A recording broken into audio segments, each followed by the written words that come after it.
వీటన్నిటిని పక్కన పెడితే ఈ బారా షహీద్ దర్గా అని చెప్తున్నారు కదా, అసలు ఈ బారా షహీద్ దర్గా అంటే ఏంటో మీ బతుకులకి ఎప్పుడైనా తెలుసా? హిందువుల్ని ప్రశ్నిస్తున్నా, ఏనాడన్నా మీకు దాని గురించి తెలుసుకునే ప్రయత్నం చేశారా? 1200 సంవత్సరాల క్రితం తుర్కమాన్లు అని చెప్పేసి 12 మంది ఇక్కడ వాళ్ళ రాజ్యం నడుస్తున్న సమయంలో, అంటే కర్ణాటకలో టిప్పు సుల్తాన్ బాబు హైదర్ అలీ, అదేవిధంగా బహమనీ సుల్తాన్లు, గోల్కొండ నవాబులు ఇట్లాంటి వాళ్ళందరూ పాలిస్తున్న సమయంలో ఇక్కడికి దిగుమతై వచ్చి ఇక్కడ వాళ్ళ మతాన్ని వ్యాప్తి చేసుకునేందుకు కట్టు కథలతోటి, మాయ మాటలతోటి, లేనిపోని తంత్రాలతోటి, లేనిపోని కుట్రలతోటి హిందువులను మత మార్పిడి చేస్తూ ఉంటే, అలా మతం మార్చడానికి వ్యతిరేకించిన వాళ్ళని కొంతమందిని చంపుతూ ఉంటే వాళ్ళ దాష్టికాలు తట్టుకోలేక కొద్దిమంది మన హిందూ దళిత సోదరులు, అంటే మాదిగ వీరులు ఎవరైతే ఉన్నారో వాళ్ళ తలకాయలు నరికేశారు. నా ధర్మాన్ని నాశనం చేస్తానికి చూస్తే ఎవరిని విడిచిపెట్టమని ఆ సోదరులు వాళ్ళ తలకాయలు నరికేసి వాళ్ళ మొండాలని వాళ్ళ గుర్రాలకే కట్టి ఈ స్వర్ణాల చెరువు ప్రాంతంలోకి తీసుకొచ్చి వదిలారు. మీ బతుకులకి ఎప్పుడైనా తెలుసా? ఇది ఎంత దారుణమైన విషయం అంటే, మన ధర్మాన్ని కాపాడటానికి ఎవరినైతే మన వాళ్ళు అవతల వాళ్ళని చంపారో వాళ్ళకే సమాధులు కట్టి దాన్ని గుళ్ళగా మార్చి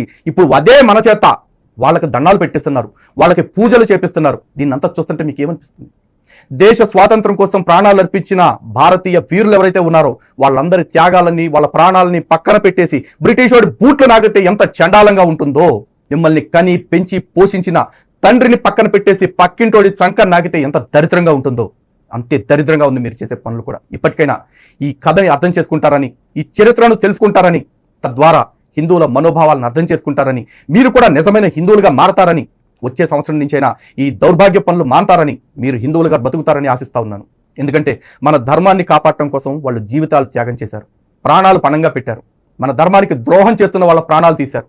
అలాంటి ధర్మ ద్రోహం చేసిన వాళ్ళని, మన ధర్మానికి వ్యతిరేకంగా పనిచేసిన వాళ్ళని మనమే వెళ్ళి మొక్కటం ఎంతటి నీచకృత్యమో మీరు ఆలోచించుకోండి. మీకు మరో విషయం కూడా చెప్పాలి. మీరంతా మేము అక్కడికి వెళ్తాం, అన్ని మతాలని గౌరవిస్తాం, ఇక్కడికి వస్తాం, అన్ని మతాలని గౌరవిస్తాం, మేము పెద్ద సెక్యులర్లం, మాలాంటి వాళ్ళకి ఏ మతంతోనూ ప్రమాదం లేదు, మేమంతా మంచి వాళ్ళం, తోపులు తురుములు అనుకుంటున్నారేమో. కానీ వాడి మతానికి వ్యతిరేకంగా పోతే వాడు సూఫీనా, సున్నీనా, షియానా, లేకపోతే ఇంకోటా అని వాళ్ళు ఆలోచించరు. వాళ్ళందరూ ఒకటైపోతారు. ఎందుకంటే ఇస్లాం మొత్తం వ్యతిరేకించే ఈ దర్గా కల్చర్ని, ఈ దర్గా సంస్కృతి ఏదైతే ఉందో దాన్ని ఎవ్వరూ, ఏ ముస్లిం కూడా బాహాటంగా వ్యతిరేకించడు. కారణం ఏంటో తెలుసా? హిందువులని అత్యధిక మందిని మతం మార్చడానికి ఉపయోగపడుతున్న సంస్కృతి ఇది. కానీ ఈ దర్గాల్లో ఉండేవాళ్ళు సెక్యులర్లు ఉంటారు అనుకోకండి, అక్కడ కూడా సైకోలు ఉంటారు. అందుకు తాజా ఉదాహరణే